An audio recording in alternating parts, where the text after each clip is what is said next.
So yan, what's up mga kalakwatsa, at ito nga kami naggagayak ng aming camping chair and table dahil nga papunta kami ngayon sa landing point kasi hindi pa kami nakontento sa lamig dito sa San Pablo, kaya naman tumaas pa kami ng bundok para makita ang city lights. So yan guys, tara samahan nyo kami. At dahil nga may mga ginawa pa kami, inabot na kami dito ng Kapit Dilim.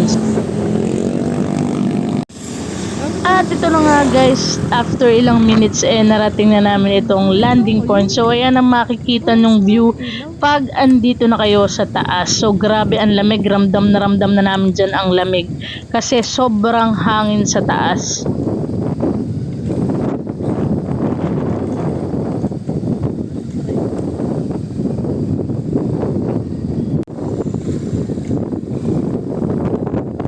So at pagsagsad nga namin dito medyo marami nang nakapark dahil Saturday kami nagpunta, maraming tao dito sa taas, kaya naman ang dami namin dito mga kasabayan. So ayan guys, maraming mga nagtitinda dito, walang problema kung wala kayong dalang pagkain, maraming mabibilhan dito.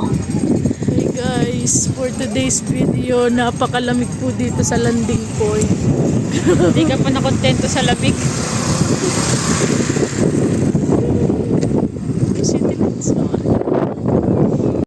So ito na nga yung dala namin camping chair and table, kaya naman nag-set up na kami after namin bumili at babalikan na lang namin ang aming food.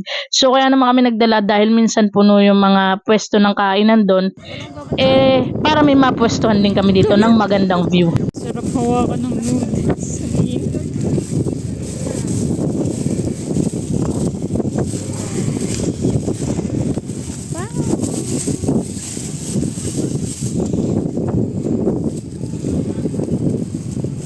Ay, shit!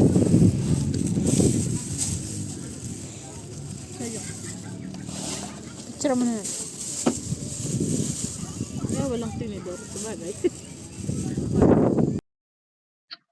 Di after nga natin makapag-set up at saka makuha natin yung ating order na food, ito na nga at agad namin kinain dahil nga yung cup noodles ay ang bilis lumamig dahil nga sa sobrang hangin.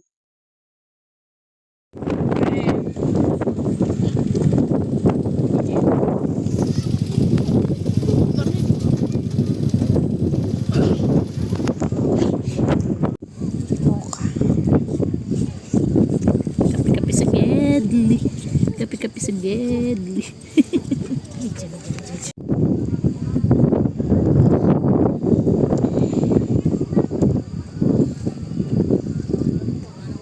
Asarap. Bansa ka? Bakit doble-doble yung jacket mo? Ayun. Lamig. Gusto mo yan ah. At doble-doble jacket mo.